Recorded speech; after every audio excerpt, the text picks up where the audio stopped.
ትሬዲንግ ላይ ብዙ እንዳንከስር እንደ ኢንሹራንስ ነው ይሉታል። አንዳንዶች ደግሞ አሪፍ የሪስክ ማኔጅመንት ነው የሚሉት ሲሆን እንደዚሁም የትሬዲንግ ስትራቴጂ ነው የሚሉትም አሉ።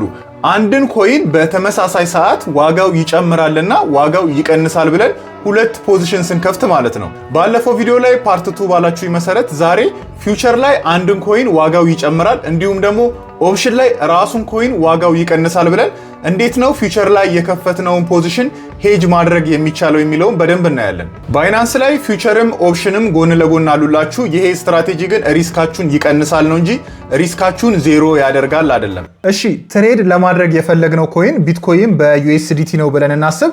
እንደዚሁም ይሄን ትሬዳችንን ለአንድ ሳምንት ማቆየት ብንፈልግ የፖዚሽናችን ሳይዝ ደግሞ አንድ ቢትኮይን ነው ብለን እናስብ።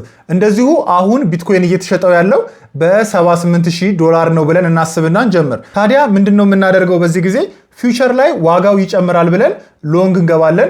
በተመሳሳይ ደግሞ ወዲያው ኦፕሽን ላይ ዋጋው ይቀንሳል ብለን ፑት እንገባለን ማለት ነው። ሶ በዚህ ሰዓት ምንድነው የሚሆነው? ፊውቸር ላይ አንድ ቢትኮይን ወርዝ የሚያደርግ ፖዚሽን ሎንግ እንገባለን። ከዛ ኦፕሽን ላይ ደግሞ ስትራይክ ፕራይሱን ትንሽ ዝቅ አድርገን ፕራይም ኮስቱ እንዳይጨምርብኝ ማለት ነው። ስትራይክ ፕራይሱ $75,000 የሆነ ለአንድ ሳምንት የሚቆይ ኦፕሽን እንገዛለን ማለት ነው። ይህንን ለመግዛት ፕሪሚየሙ ወደ $800 ነው ብለን እናስብ። ሶ አሁን ሁለቱም ጋር ከፍተናል።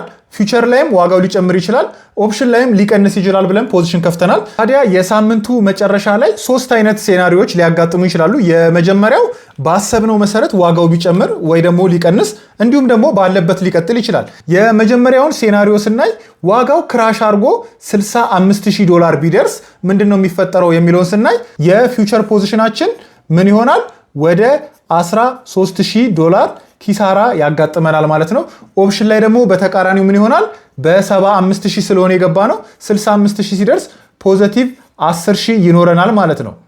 በዚህ ጊዜ ግን ታዲያ ለፕሪሚየም ኮስት የከፈልናት 800 ስላለች እሷ ስትቀነስ አጠቃላይ የምናተርፈው 9,200 USDT ይሆናል ማለት ነው። ታዲያ የሁለቱ ሲቀናነስ በፊውቸር 13,000 ከስረናል። ኦፕሽን ላይ 9,200 ስላገኘን አጠቃላይ የምንከስረው ወደ 3,800 USDT ብቻ ይሆናል ማለት ነው። ምናልባት ኦፕሽን ባንከፍት ኖሮ ኪሳራችን 13,000 ይሆን ነበረ። በኦፕሽን ግን ሄጅ ስላደረግነው የኦፕሽኑ አንጣቶልን ኪሳራችን ከ13,000 ወደ 3,800 ቀነሰ ማለት ነው። አንደኛው በኦፕሽን ፖዚሽናችንን ሄጅ ማድረግ ጥቅሙ ይሄ ነው ማለት ነው። ሌላው ግን ምናልባት ባሰብነው መሰረት ዋጋው ጨምሮ 85,000 ቢገባ ምንድነው የሚፈጠረው? ፊውቸር ላይ $7,000 እናተርፋለን። እንደዚሁ ኦፕሽን ላይ ደግሞ በጣም ዋጋው ይወርዳል። ግን ኦፕሽን ላይ ልንከስር የምንችለው ትልቁ ፕሪሚየም ኮስታችን ስለሆነ አጠቃላይ የምንከስረው 800 ይሆናል ማለት ነው። እዚህ ጋር አጠቃላይ ትርፋችን 6,200 USDT ይሆናል ማለት ነው።